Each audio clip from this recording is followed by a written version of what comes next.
네, 여러분 안녕하세요. 가을바람입니다. 오늘은 아이온큐 최신 근황 몇 가지와 함께 양자 컴퓨터 성능 그리고 미래에 관해서 저의 생각과 저의 예측에 대해서 한번 말씀을 드리도록 하겠습니다. 그래서 이 영상을 통해서 왜 아이온큐 주가가 지금 이 수준이고 올라가지 못하고 있는지도 파악을 하실 수 있기 때문에 끝까지 시청을 해보시면 투자에 도움이 많이 되실 거라고 생각을 합니다.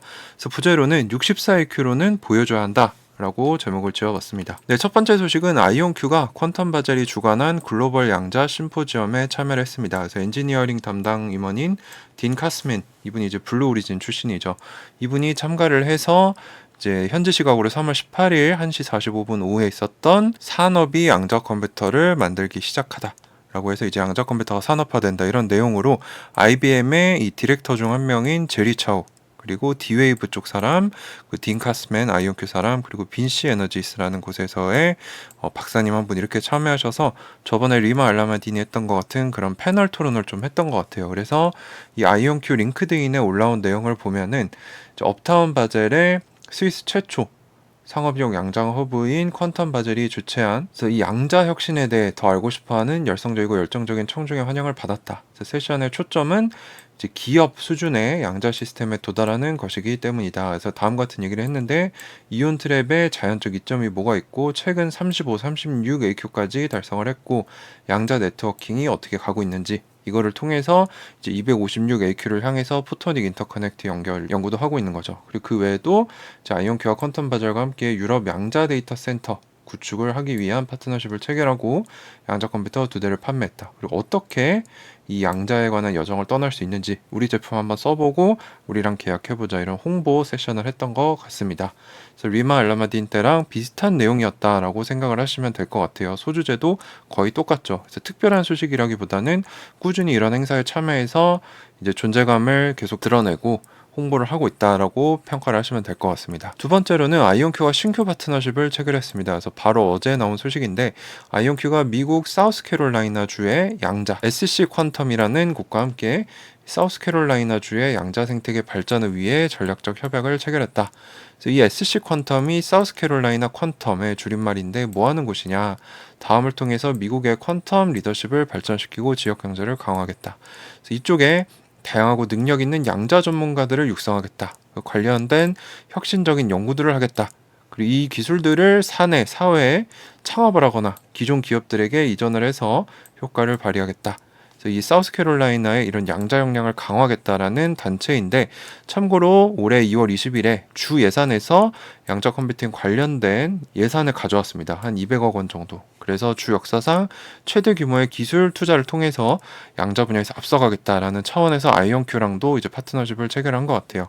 그래서 이 협약에 따라서 아이온큐와 SC 퀀텀은 이 세계적인 양자 컴퓨팅 능력과 전문 서비스를 제공할 것이고, 미래의 양자 경제 구성원들을 교육하기 위한 학술 과정을 개발하겠다. 그래서 이 양자 기술들을 이 사우스캐롤라이나 내에 있는 기업과 스타트업들, 산업들에게 소개하는 활동들을 하겠다라고 해서 아이온큐가 점점 더 양자 생태계를 확장하고 있구나 정도로 생각을 하고 있습니다. 자, 그래서 피럴 제프맨 CEO는 학계와 산업 협력을 통해 양자 인력 교육과 지원을 위한 명확한 길을 제시하고 있다. 국제적으로 양자 컴퓨팅에 대한 관심이 정부 지원 프로젝트와 지원을 통해서 몇 년간 급증하고 있다라고 평가를 했고, 이 SC 퀀텀의 사무총장은 뭐라고 했냐? 양자 정보과학과 양자 컴퓨팅이 사우스캐롤라이나 경제 모든 측면에 직접적인 영향을 미칠 잠재력을 가지고 있고, 우리 지역 경제를 변화시킬 기술적 발견을 영감으로 주고 있다라고 평가를 했습니다. 자, 그리고 유럽의 양자센터, 아까 일본에서 나왔지만 이 스위스의 퀀텀 바젤과 함께 아이온큐가 양자 컴퓨터 35EQ, 64EQ 2대를 판매하면서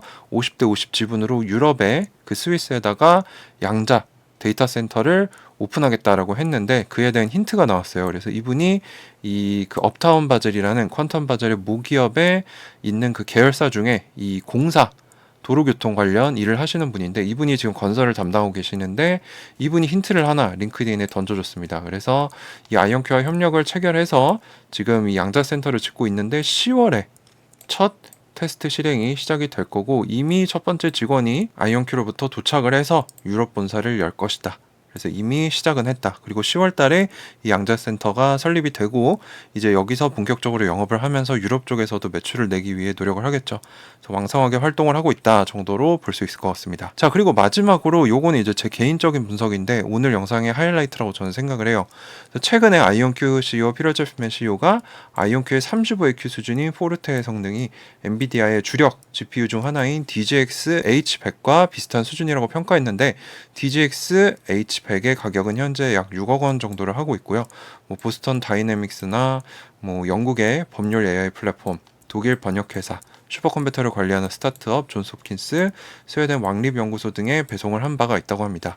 근데 지금 퀀텀 바젤에 아이온큐가 35, 64EQ 두 대를 판매해서 약 370억을 받았는데 그 얘기는 현재 이 나누기 2를 해보면 35EQ 양자 컴퓨터의 가격이 뭐 대략적으로 한 180억 정도 한다고 볼 수 있죠. 근데 성능이 비슷하다라고 했으니까 아직까지 빅테크들이 아이온큐를 지켜만 보고 있는 이유는 가격이 너무 비싸기 때문이다. 한번 해봐라 우리가 지켜볼게 라고 보고 있다는 거죠. 이거는 제 개인적인 생각입니다. 그래서 비슷한 성능을 낸다고 했는데 가격 차이는 거의 30배가 나기 때문에 아직 빅테크들이 뭐 아이온큐에게 인수합병을 위해 적극적으로 접근을 안 한다거나 왜 아이온큐에 투자를 안 하냐 왜 협력을 안 하냐라고 많이 여쭤보시는데 그 이유는 아직 아이온큐 양자 컴퓨터 성능도 더 개선해야 되고 가격도 낮춰야 되기 때문에 근데 이거는 아이온큐도 알고 있고 잘 하고 있다는 거죠. 그래서 뭘 해야 될지 알고 있기 때문에 저는 지금 주가에도 크게 걱정을 안 하고 있다는 겁니다. 그리고 아이온큐가 64EQ에 도달하면 35억 개의 DGX H100이 필요할 것이다.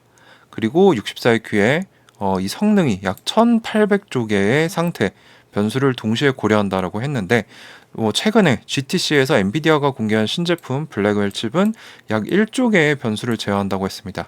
만약 이거를 그냥 대략적으로 비교를 해보자는 거죠. 그럼 아이온큐의 64EQ의 성능이 이 엔비디아 차세대 칩의 1800배다라고 가정을 해보면 지금 이 엔비디아의 신제품의 가격이 개당 한 3000에서 한 5000 정도 합니다.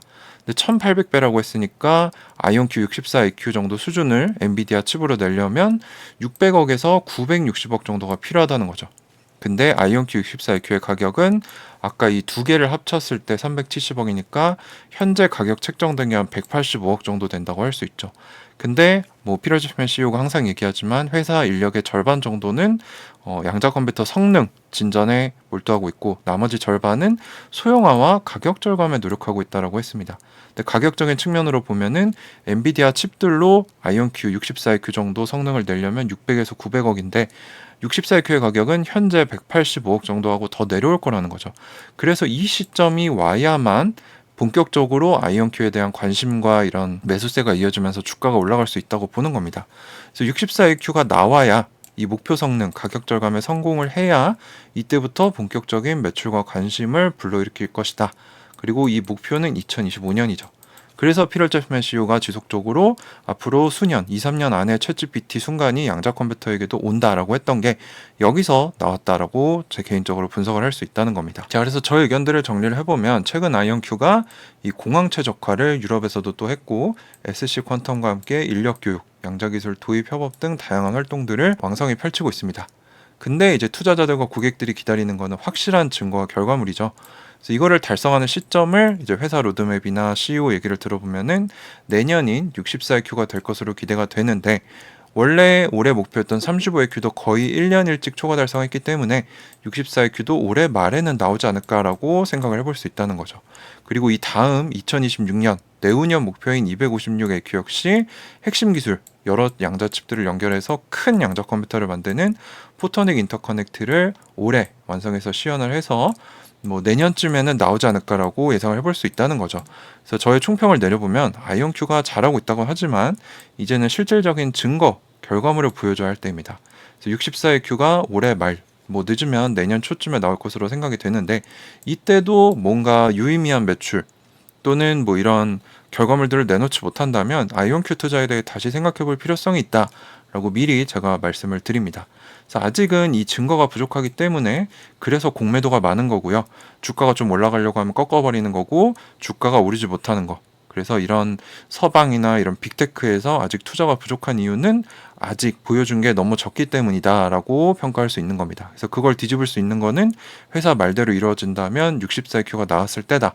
그래서 올해 말 또는 내년이 굉장히 중요하다라고 이제 저희가 파악을 할 수 있는 거죠. 자, 그래서 오늘 아이온큐 최신 근황과 아이온큐 양자 컴퓨터 성능 그리고 가까운 미래 분석에 대해서 말씀을 드렸는데, 이게 제 의견이라고 100% 맞는 게 아니고요. 저도 그냥 외부에서 공부하는 사람이고 내부적인 상황이나 이런 자세한 깊은 얘기까지는 저도 모르기 때문에 제 얘기도 그냥 참고해 주시고 스스로 현명하게 판단해 보시면 좋을 것 같습니다. 네, 오늘도 끝까지 시청해 주셔서 감사하고요. 도움이 되셨다면 구독 한 번씩만 꼭 부탁드립니다. 감사합니다. 가을바람이었습니다.